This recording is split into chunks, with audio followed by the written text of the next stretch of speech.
ఎవడన్నా షెట్టు పేరు చెప్పి కాయలు అమ్ముకుంటారు కానీ కాంగ్రెస్ సర్కారు ఏకంగా షెట్టునే అమ్మే పని చేస్తున్నది అన్నట్టు మాజీ మంత్రి హరీష్ రావు సారు ట్విట్టర్లో రాసుకొచ్చిండు. సీఎం రేవంత్ రెడ్డి చదువును డెవలప్ చేసేటోడే అయితే పిల్లల బ్రేక్ఫాస్ట్ బంద్ చేస్తాడా? పోయిన సర్కారు ముఖ్యమంత్రి అల్పాహారం పథకం అనే పథకం ఒకటి చురువు చేసింది. కానీ దానికి పైకం లేదు, పైసలు లేవు అని చెప్పి బడ్జెట్ లేదు కాబట్టి ముఖ్యమంత్రి అల్పాహారం ముఖ్యమైనది ఏం కాదన్నట్టు బంద్ పెట్టిండ్రు. మరి నిధులే లేనప్పుడు ముఖ్యమంత్రి చదువు కోసం ₹1 ఖర్చు చేసుడేంది? పిల్లల నోర్లు కొట్టి పెద్దలు బొజ్జలు పెంచుకునే ఉపాయం కాదా ఇది? పొద్దుగాల మంచి తిండి తింటే పిల్లలకు బలం వచ్చి ఆరోగ్యంగా తయారవుతారు గారో తెలియదు కానీ ముఖ్యమంత్రి రేవంత్ రెడ్డి హార్వర్డ్ యూనివర్సిటీలో చదువుకుంటే మాత్రం తెలంగాణ మొత్తం తెల్లగా అవుతుంది అన్నట్టు చేస్తే ఎట్లా?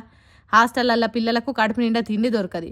ఒకవేళ దొరికినా ఫుడ్ పాయిజన్లు అయి దవాఖాన పాలవుతున్నారు. సీఎం రేవంత్ రెడ్డి తీరుకు తెలంగాణ చదువులు ట్యూబ్ లైట్ల తీరుగా డూమ్ లైట్ల తిరిగి వెళ్ళిపోతున్నాయి. నిధుల కొరత అని నీలుక్కుంటేనే నీళ్ళ తిరగ పైసలు ఖర్చు చేసుడేంది అన్నట్టు గరమైండు మాజీ మంత్రి హరీష్ రావు సారు. పిల్లల బ్రేక్ఫాస్ట్కు బ్రేకులేసి మీరు మాత్రం టూర్లకు పోయి వచ్చినట్టు విదేశాలలో చదువుతున్నారు.